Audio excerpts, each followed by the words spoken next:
8강 홀로 있는 하나님에서 함께 있는 하나님으로 이런 제목인데 사실은 뭐 이건 삼위일체론에 대한 해설입니다. 이 사람이 처음에 시작한 말을 제가 했는데요. 그 대다수 신자에게 삼위일체는 아무런 의미를 주지 못하고 있다.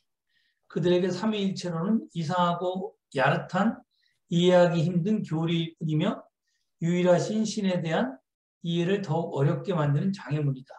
셋이지만 하나의 신은 이성적으로는 도저히 이해할 수 없는 것이라고 치부하기 이른다. 그래서 결국은 삼위일체 어렵고 잘 모르겠다는 겁니다. 그런데 그 밑에 뭐라고 써놨냐면 그런데도 삼위일체로는 기독교의 신론을 결정짓는 가장 독특한 개념이다. 뭐 독특한 건 이해해야겠어요. 그런데 그 다음 말이 문제입니다. 신을 셋이지만 한 분으로 이해한다는 하나님 이해는 기독교에서 가장 중요하고 핵심적인 요소다. 그래서 이 삼위일체 신론이 이게 굉장히 중요하고 핵심이기 때문에 이걸 모르면 제대로 된 기독교인이 안 되는 것처럼 써놨습니다. 사실 그 밑에도 이제 그 비슷한 내용이 있고 그래서 위에는 지금 이거 아무리 가르쳐봤자 모른다 이렇게 써놓고선 밑에는 그거 모르면 기독교인 아니다 이렇게 써놨으니까 우리는 몽땅 기독교인이 아닌 게 됩니다. 그러니까 이게 참 뭐 자기가 말을 해놓고도 이게 앞뒤가 안 맞는 것 같은데 하여튼 뭐 결국은 뭐 이야기하고자 하는 내용은 이해하기 어렵고 헷갈리지만 하여튼 뭐 그래서 이해해야 된다 이런 말인 것 같아요. 그리고 그 사람이 이 저자가 하고자 하는 말은 우리는 삼위일체론에서 개인적이고 독단적인 신의 형상을 생명, 관계성, 공동체적인 신으로 전환하는 계기를 맞게 된다. 그래서 이제 소위 이게 그 우리 안에 가짜 하나님 죽이기와 연결된 내용인데 하여튼 이 양반은 결국은 삼위일체론이 지금 우리가 공부하고 있는 우리 안에 가짜 하나님 죽이기와 결정적으로 연결된다라는 것 때문에 지금 마지막 과에 이걸 집어넣은 것 같습니다. 그래서 이제 첫 번째 함께 있는 하나님을 경험하다 이 이야기가 시작되는데요. 여기서 제일 중요한 게 이제 이 두 번째, 세 번째 말인데 삼위일체 교리는 초대교회 교부들의 창작이 아니다. 머릿속에서 이렇게 이론적으로 만들어진 게 아니라는 거죠. 삼위일체는 기독교인들의 삶의 경험과 실천으로부터 시작되었다. 그래서 그것이 즉 삼위일체로는 십자가 부활의 경험으로부터 그리고 세례 예식을 베푸는 행위를 통해서 시작되었다. 뭐 이런 얘기를 합니다. 근데 이제 이 이야기를 이해하기 위해서는 사실은 제가 옛날에 역사적 예수의 도전이라는 강의에서 이 폴 리퀘르라고 하는 불란서의 철학자를 소개한 적이 있는데 이 사람은 원래 뭐 언어 철학자 같은 사람이었어요. 그래서 언어를 통해서 이 철학적인 어떤 개념들을 정립시킨 사람인데 이 사람이 신학도 했어요. 그래서 이제 철학자일 뿐만 아니라 신학자이기도 한데 이 사람이 한 아주 유명한 명제가 경험은 상징을 낳고 상징은 사상을 낳는다라고 하는 겁니다. 그래서 이게 기독교가 제시하고자 했던 여러 가지 교리들이 예를 들어서 뭐 부활 신앙이라든지 뭐 이런 식의 이제 그런 교리들 같은 경우에도 경험이 먼저 있었다는 거예요. 그리고 그 경험을 남에게 설명하기 위해서 어떤 이제 메타포 같은 상징을 사용하게 되고요. 은유나 그 뭐 비유나 이런 걸 사용하게 되고 그 다음에 이제 그것이 체계화된 것이 이제 사상인데 그게 교리죠. 그래서 이제 사건 체험이 의미 발견으로 넘어가고 의미 발견이 개념 정립으로 이어진다라고 하는 이 명제인데요. 이건 이제 지금 그 상당히 많은 경우에 이 사람의 이 명제가 실질적으로 적용됩니다. 그래서 지금 우리 이 책의 저자 역시 지금 삼위일체 교리 역시 그냥 하늘에서 뚝 떨어진 것도 아니고 사람들의 머릿속에서 나온 것도 아니고 경험으로부터 나왔다는 겁니다. 경험으로부터. 근데 그게 이제 이 책에서 소개된 거는 두 가지인데요.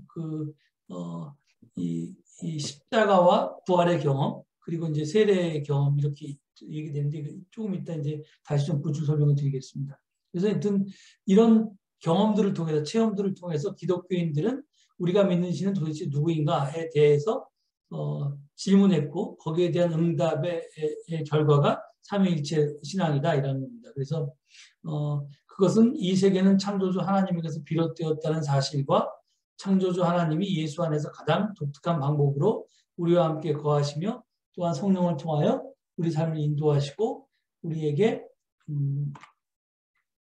힘을 주신다는 것이었다. 그런 경험이었고요. 즉 삼위일체는 초대 기독교인들에게는 그들의 주님인 예수 그리스도를 통한 그들의 삶의 내면에 현존하는 신에 대한 경험을 표현하고자 하는 방식이었다. 이렇게 됩니다. 그래서 이제 뭐 이 뒤에 좀 다시 설명하겠지만 그들은 이제 예수님과 함께 하여튼 이제 그 예수님의 하나님 나라 운동에 참여했던 경험이 있고 그 경험 속에서 예수님을 신적인 실제로 이제 경험하기 이르렀죠. 뭐 예를 들어서 뭐 병자를 고친 자든지 뭐 특별한 기적을 일으킨다든지 아니면 뭐 상상할 수도 없는 지혜를 발휘한다든지 뭐 이런 것들을 통해서 이제 예수님의 특별함 같은 것이 이제 하나님이 계시다면 저런 분일 거야라고 하는 그런 이제 고백을 하기에 이르렀는데 제일 중요한 거는 그런 예수님이 십자가 처형으로 돌아가셔서 이제 그 하나님 나라 운동이 끝나야 되는데 예수님이 죽은 이후에도 계속해서 예수님의 현존을 체험하게 되었다는 게 가장 결정적입니다. 그래서 이제 살아있는 예수를 체험하게 됐고, 그럼 이분이 도대체 뭐냐 이런 식의 고백들이 됐고, 나중에 그것이 이제 그 그리스도의 영이라든지 하나님의 영이라든지 하여튼 이 자신들을 둘러싸고 자신들에게 계속해서 힘을 공급하는 어떤 영적인 실제로서의 성령도 체험하게 되고 그렇게 되면서 그들이 기존적으로 가져왔던 이 일신론 하나님, 유일신론 하나님과 예수님과 이 성령님의 관계를 어떻게 설정할 것인가, 어떻게 설명할 것인가라고 하는 속에서 이제 삼위일체라고 하는 설명이 나오게 된 거죠. 그러니까 그 자기네들이 경험한 하나님과 예수님과 성령님에 대한 이 체험이 그들에게 기존에 가지고 있던 유해신론과 어떻게 조화시킬 수 있는가에 대한 해답으로서 이제 삼위일체론이 나왔다는 거고요.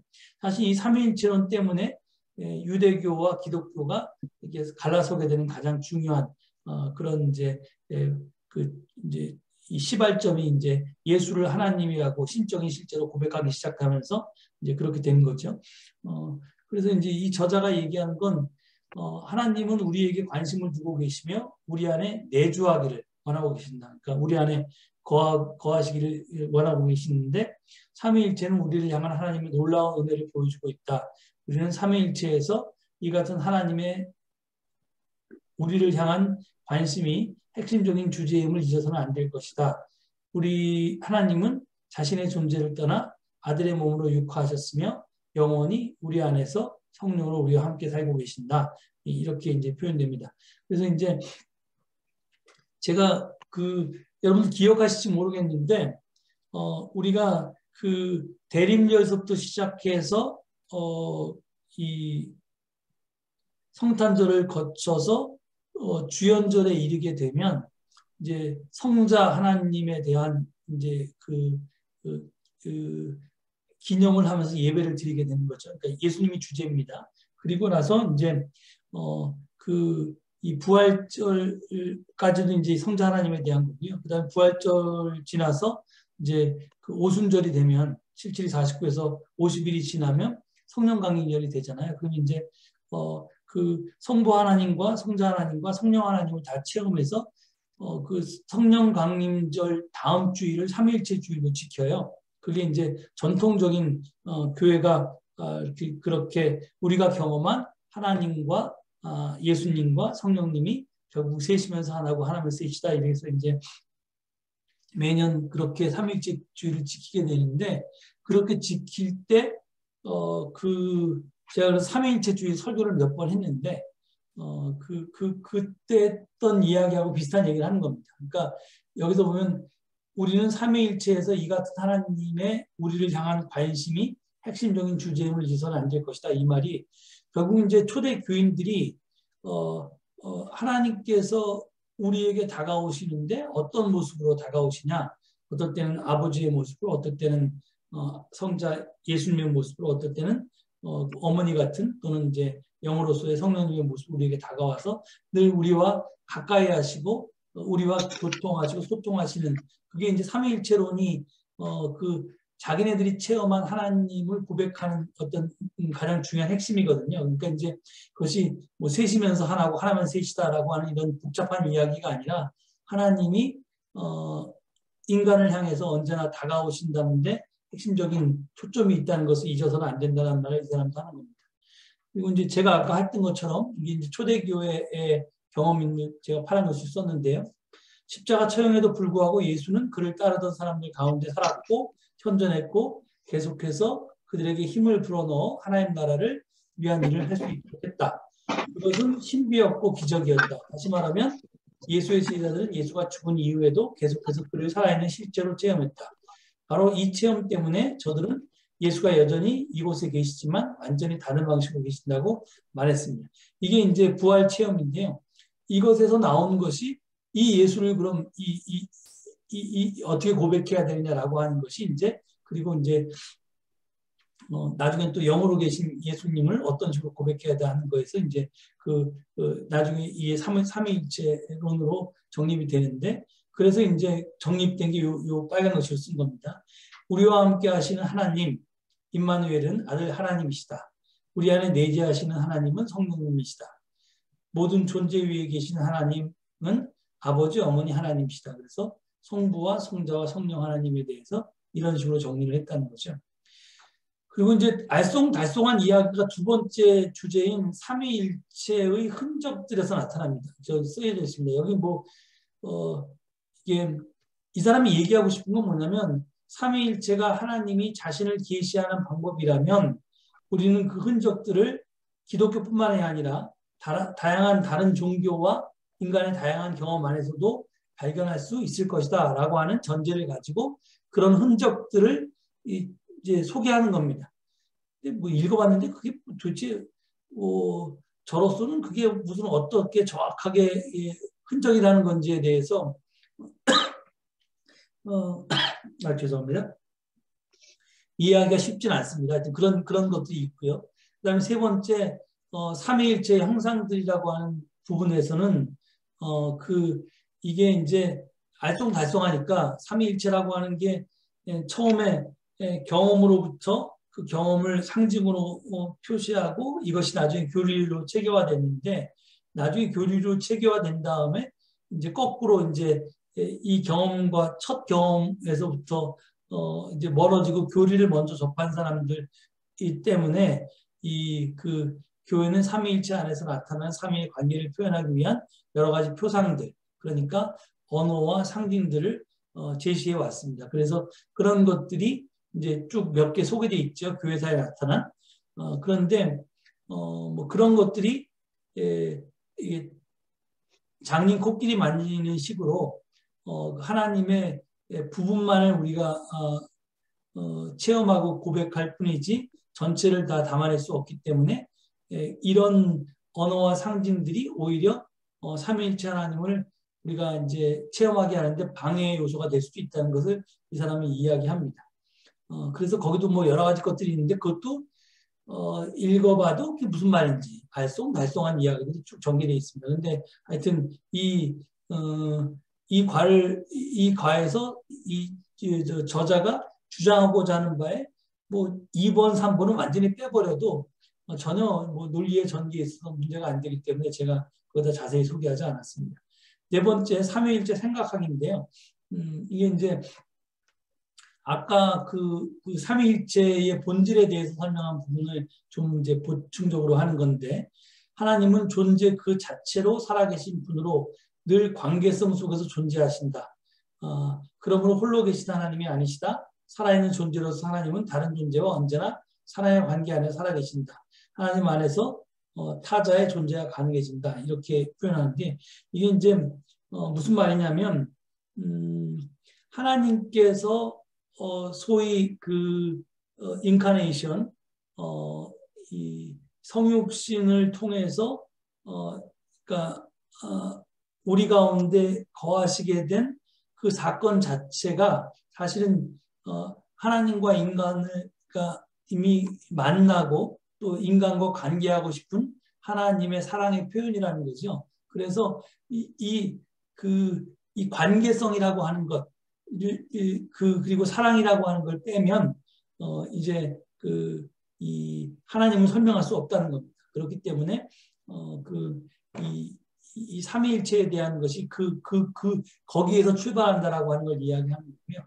그 다음에 삼위일체 하나님을 바라본다는 것은 우리를 위하시는 하나님을 보는 것이다. 자신을 위함이 아닌 우리를 위한 하나님에게서 우리는 아름다운 사랑의 광기를 본다. 이게 이 사랑의 광기라고 하는 아주 과격한 표현을 썼어요. 그래서 이게 미치도록 사랑한다는 말이겠죠.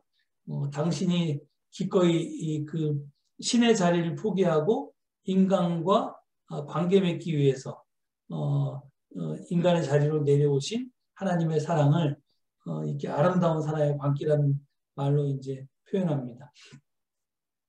이 저자가 5번째로 다루는 부분은 삼위일체와 함께 춤추기인데요.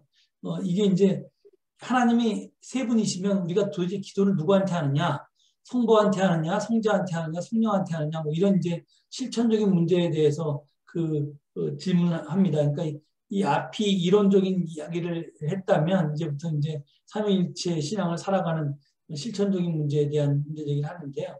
근데 이제 이분은 모든 기도는 삼위일체적이다. 언제나 항상 우리는 하나님, 아들 그리고 성령과 함께 상호 사랑의 춤을 추고 있기 때문이다. 라고 이제 결론에서는 이렇게 얘기했는데 이게 사실은 저는 좀 약간 이분의 의견에 꼭 동의할 수는 없는데 이분은 일단 자기가 편할 대로 기도하라는 거예요. 어떤 사람은 아버지한테 기도하는 게 편하면 성부한테 기도하시고 예수님이 편하면 예수님한테 기도하시고 성령님이 편하면 성령님한테 기도해라. 그렇지만 셋은 다 서로 교통하고 똑같으니까 결국 아버지한테 얘기해도 아들도 알아듣고 성령님도 알아듣고 성령님한테 얘기해도 아버지한테 얘기하고 다 해서 셋이서 다 이렇게 통하니까 누구한테 기도해도 상관없다 이 얘기를 하는 겁니다. 근데 우리가 그 주장에 대해서 이게 성서 신학적으로는 글쎄요 우리가 그 기도의 대상은 사실은 뭐랄까요 언제나 성부 하나님이라고 저는 알아왔는데 이 사람은 좀 약간 다르게 얘기해요. 그래서 기도의 대상은 당연히 성부 하나님이고 성부 하나님께 우리가 직접 아뢰기가 좀 거리감이 있기 때문에 그 중보자이신 예수님을 통해서 기도하기 때문에 우리가 언제나 기도의 말미에 예수 그리스도의 이름으로 기도드립니다라는 말을 쓴 것이 이제 그런 이제 형식을 갖추는 것이 그런 뜻이고 또 어떨 때는 우리가 무엇을 기도해야 될지 모를 때 성령께서 우리를 대신해서 강구해 주신다고 로마서에서 바울이 이야기하죠. 그래서 이제 사실은 이제 우리가 성부께 기도하지만 우리 자체가 너무 막막한 현실 속에서 기도의 내용과 간구를 어떻게 해야 될지 모를 때 성령님께서 우리의 소위 도우미로서 그렇게 이제 도와주신다. 이게 이제 성서 신학에서 기도에 대해서 가르치는 바인데 이분은 그것과 다르게 좀 설명을 하더라고요. 그래서 하여튼 누구한테 기도해도 상관없다. 어차피 다 통한다. 뭐 이런 식으로 좀 얘기했던 것 같고요. 제가 읽어본 바로는. 그 다음에 이제 결국 삼위일체 신앙을 갖는다는 것의 궁극적인 목적이 뭐냐라는 것을 이 사람은 우리의 하나님과 같이 되기를이라는 구호로 표현합니다. 그래서 이것은 우리 삶의 표가 되어야 한다. 모든 사람과 형제 자매가 되게 하고 모든 사람이 하나님을 향한 삶을 살게 하려고 자기 존재를 아낌없이 은혜로 제공하는 그 하나님의 사랑을 본받아야 한다라고 이야기합니다. 그러니까 이제 우리가 하나님을 뭐 예배의 대상이나 신앙의 대상으로 삼는 게 아니라 우리가 여태까지 쭉 공부했던 그 하나님에 대해서 이렇게 이해하고 또 하나님에 대해서 이렇게 새로운 관점을 갖는 것이 결국은 이제 우리가 하나님 닮아가기 위해서다. 하나님께서 그 삼위일체의 하나님이 되셔서 그 성부 하나님께서 성자의 모습으로 또는 성령의 모습으로 사람들에게 당신의 사랑으로 다가가시고 또 자기의 모든 존재를 낮아짐과 나눔과 이런 걸 통해서 베푸시듯이 그런 하나님을 우리가 체험했으면 그 하나님 닮게 우리도 나누면서 낮아지면서 그렇게 살아야 된다. 이것을 이제 실천적인 이야기로 하고 있습니다. 마지막에 이 삼위일체 하나님 적응하기는 이제까지 한 이야기를 쭉 다시 반복하고 있으면서 마지막 문장을 제가 여기다 써놨습니다. 하나님은 사랑이시며 연대이며 은혜이며 공동체이시다. 왜냐하면 하나님은 삼위일체 하나님이시기 때문이다. 그래서 이제 아까 이 가짜 하나님과 이제 그 삼위일체를 연결하는 말인데 이 삼위일체라고 하는 고백 자체가 하나님의 관계성과 하나님의 사랑에 대한 표현이라고 그랬잖아요. 그러니까 사랑이고 연대이고 그리고 그거 자체가 은혜이고 또 하나님 자신이 공동체이시죠. 그런 얘기입니다. 그래서 이제 그 두 개를 연결시키고 있고요. 우리가 하나님은 삼위일체이심을 고백할 때 우리는 하나님의 모든 형상이 종합적인 모습을 고백하고 있다. 그걸 이렇게 이야기합니다. 그래서 이제까지 한 이야기의 이제 결론을 이런 식으로 짓고 있네요.